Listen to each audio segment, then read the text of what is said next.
Proverbs chapter 14. The wisest of women builds her house, but the folly with her own hands tears it down. Whoever walks in uprightness fears the Lord, but he who is devious in his ways despises him. By the mouth of a fool comes a rod for his back, but the lips of the wise will preserve them.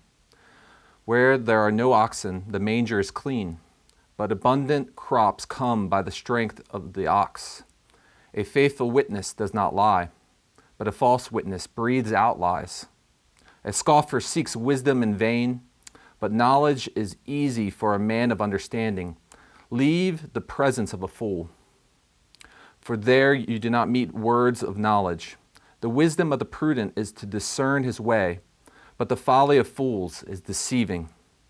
Fools mock at the guilt offering, but the upright enjoy acceptance.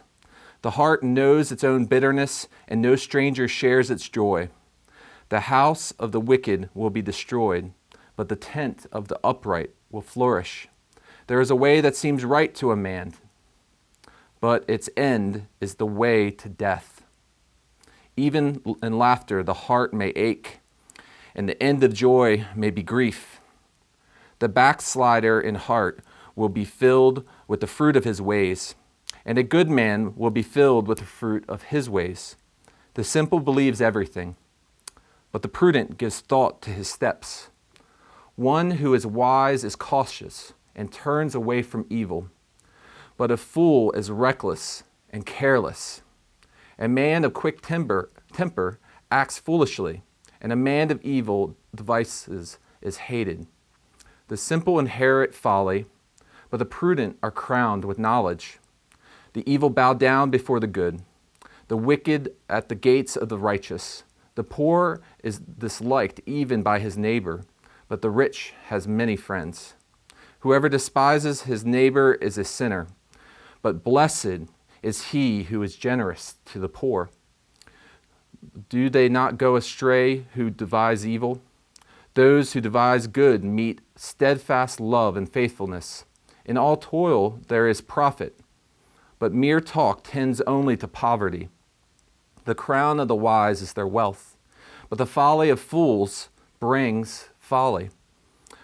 A truthful witness saves lives, but one who breathes out lies is deceitful. In the fear of the Lord one has strong confidence, and his children will have a refuge. The fear of the Lord is a fountain of life, that one may turn away from the snares of death. In a multitude of people is the glory of a king, but without people a prince is ruined. Whoever is slow to anger has great understanding, but he who has a hasty temper exalts folly. A tranquil heart gives life to the flesh, but envy makes the bones rot. Whoever oppresses a poor man insults his maker, but he who is generous to the needy honors him. The wicked is overthrown through his evil doing, but the righteous finds refuge in his death. Wisdom rests in the heart of a man of understanding, but it makes itself known even in the midst of fools. Righteousness exalts a nation, but sin is a reproach to any people. A servant who deals wisely has the king's favor, but his wrath falls on the one who acts shamefully. The word of the Lord. Another chapter just packed full of little nuggets, and we could dive in for days on each one of these, but I would really just wanted to zoom in today on verse 12. I'll read it again. There is a way that seems right to a man, but its end is the way to death. This verse is kind of the linchpin of this chapter. It kind of hinges the whole chapter, and you can frame it in that light. This is all about perception. Now, I often pray, a frequent prayer of mine is, God, give me eyes to see, but not only to see, to perceive what you're doing.